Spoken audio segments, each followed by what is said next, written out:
Good morning students. B Ed first year के paper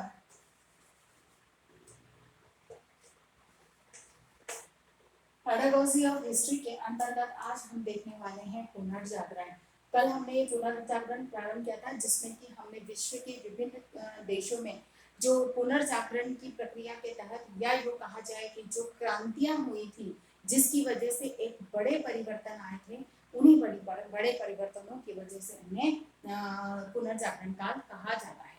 जैसे कि अमेरिका का जो स्वतंत्रता आंदोलन था, ब्रिटेन से अमेरिका को आज़ादी दिलाना, यह भी एक बड़ा परिवर्तन था। इसकी वजह से ब्रिटिश जो हुकूमत थी जिसने विश्व के कई देशों में अपने उपनिवेश बना रखे थे, उन सभी उपनिवेशों पर या अपने अधीन जितने भी साम्राज्य राज्य राष्ट्र थे, उनमें जो अमेरिका की क्रांति से सबक लेकर और वहाँ की जनता के प्रति कुछ कानून बनाने लगे थे या उनको कुछ सुविधाएं उपलब्ध कराने लगे थे। तो ये एक बहुत बड़ी क्रांति थी।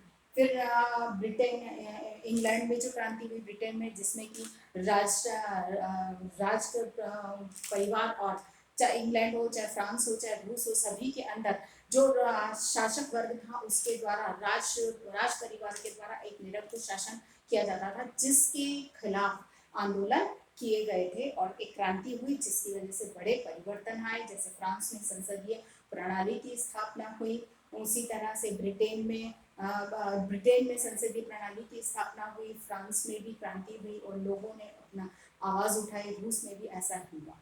तो इस तरह से ये एक ऐसे आंदोलनकारी या यूँ कहा जाए कि ऐसे क्रांतिकारी आंदोलन थे जिनका कि विश्व के अन्य देशों ने सबक लेके या यूँ कहा जाए कि उससे प्रेरणा लेके अपने यहाँ की व्यवस्थाओं को सुधारने में कार्य किया था। इसीलिए इन्हें पुनर्जागरण काल भी कहा जाता है। आज हम इसी उस संदर्भ में आज हम देखेंगे कि भारत में पुनर्जागरण का क्या स्वरूप था। तो विश्व की जो आज का जो हमारा यहाँ पर कि विश्व की जो इस राजनीतिक क्रांतियों का भारत पर क्या प्रभाव पड़ा, आज हमारा जो है मूल टॉपिक ये है कि विश्व की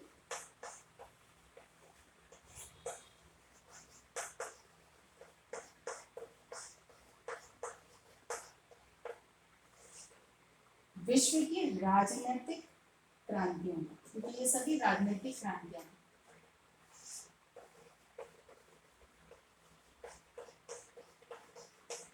राजनीतिक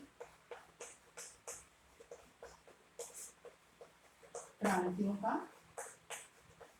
भारत पर प्रभाव,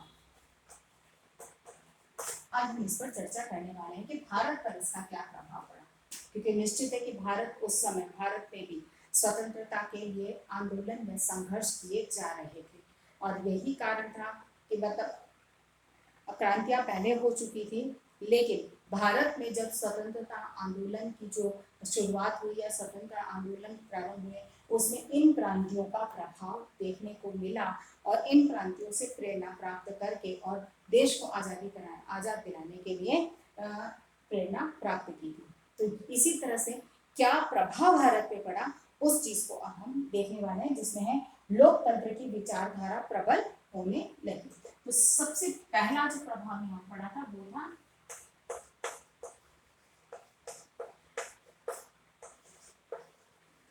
लोकतंत्र की विचारधारा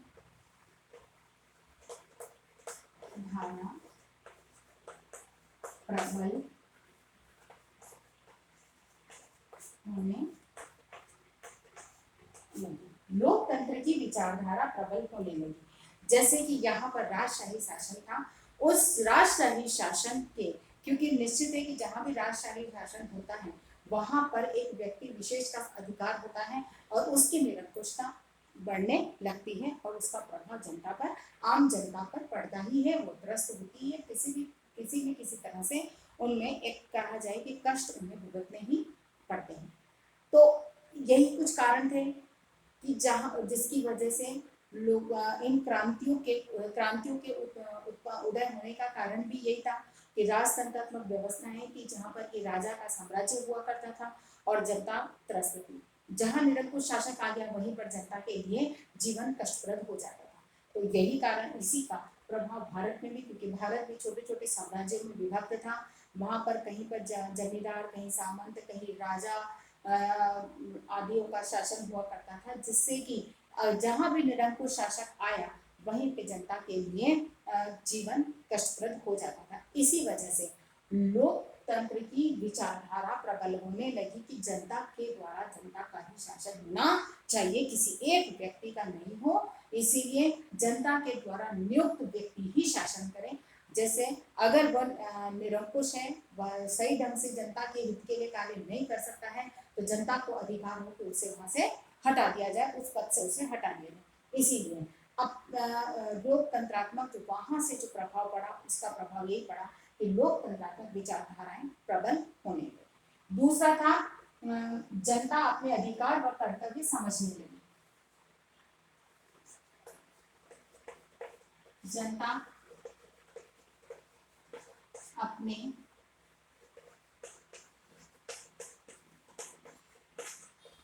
अधिकार व कर्तव्य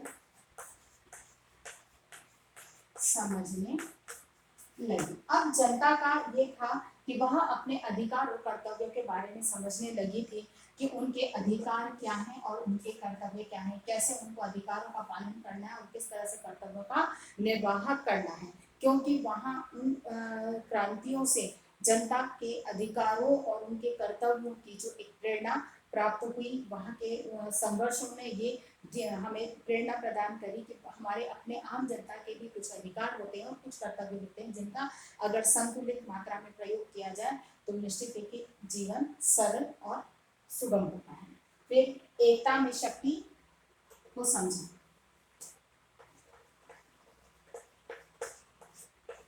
एकता में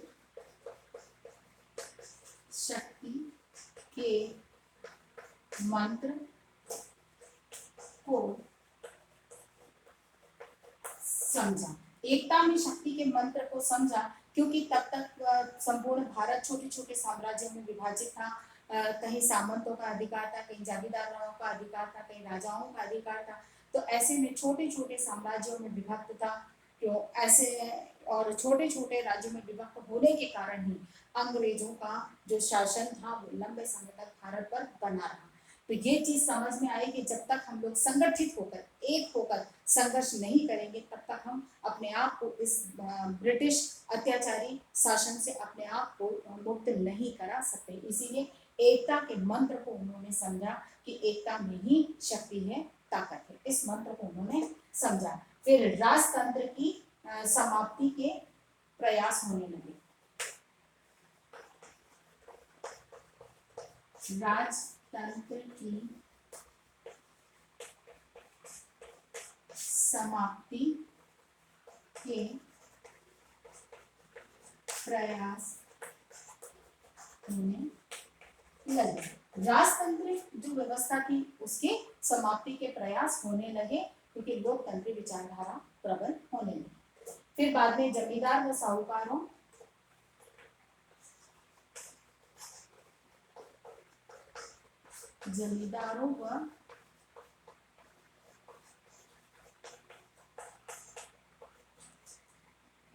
जमींदारों व साहूकारों की नीति अब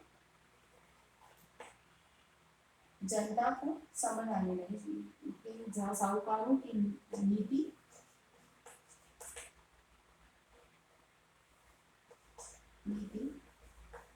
जनता समझने लगी। यानी कि जमींदार और साहूकारों के द्वारा उनके ऊपर किस तरह से अत्याचार किए जा रहे थे, किस तरह से उनका शोषण किया जा रहा था, उनकी नीतियां ऐसी थी जिनसे कि जनता का शोषण करना बहुत आसान होता था।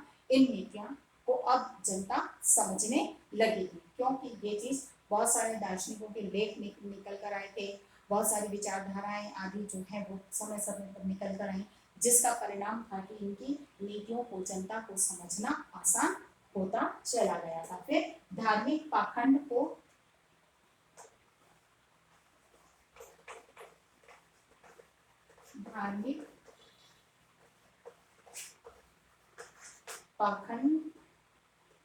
जनता समझने लगी। पाखंड की समझ उत्पन्न होने लगी।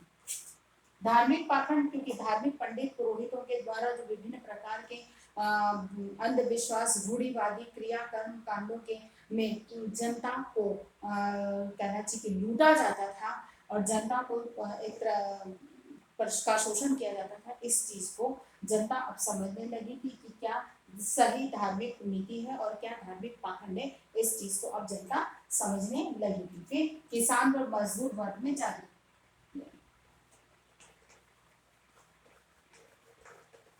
किसान व मजदूर वर्ग में जागृति, ठीक है ना। किसान और मजदूर वर्ग में जागृति उत्पन्न हुई, जिससे कि वे भी अपने शोषण के विरुद्ध आवाज उठाना की समझ उनमें आने लगी और वे अपने ऊपर होने वाले शोषण या अत्याचारों के खिलाफ आवाज उठाने लगे थे। अंतिम बात इसमें थी क्रांतियों का सबसे महत्वपूर्ण प्रभाव संसदीय शासन प्रणाली की स्थापना।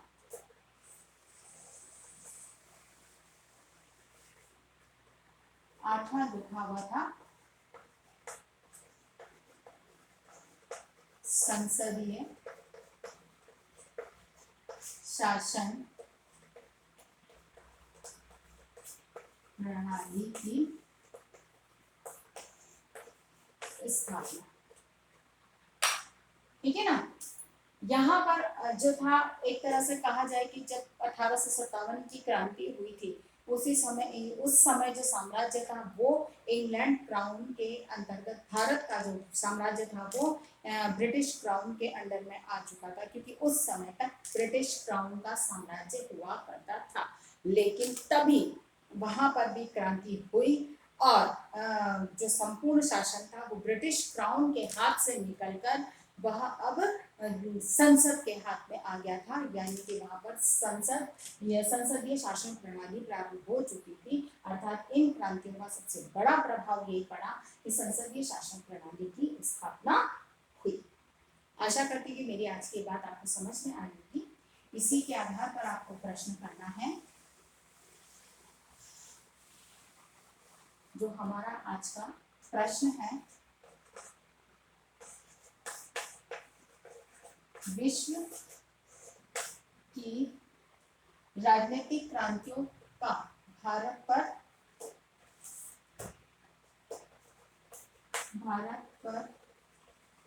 क्या प्रभाव पड़ा, समझेंगे। अपनी बात को समाप्त करने से पहले कोविड-19 की इस महामारी के दौरान में अपने आप को सुरक्षित रखें। बहुत अधिक आवश्यकता होने पे घर से निकलें, घर से बाहर निकल रहे हैं तो 3 बातों को ध्यान में रखें। मुंह पर मास्क लगाएं, सोशल डिस्टेंसिंग का पालन करें, हाथों को समय समय पर सैनिटाइज करते रहें। स्वस्थ रहें, सुरक्षित रहें।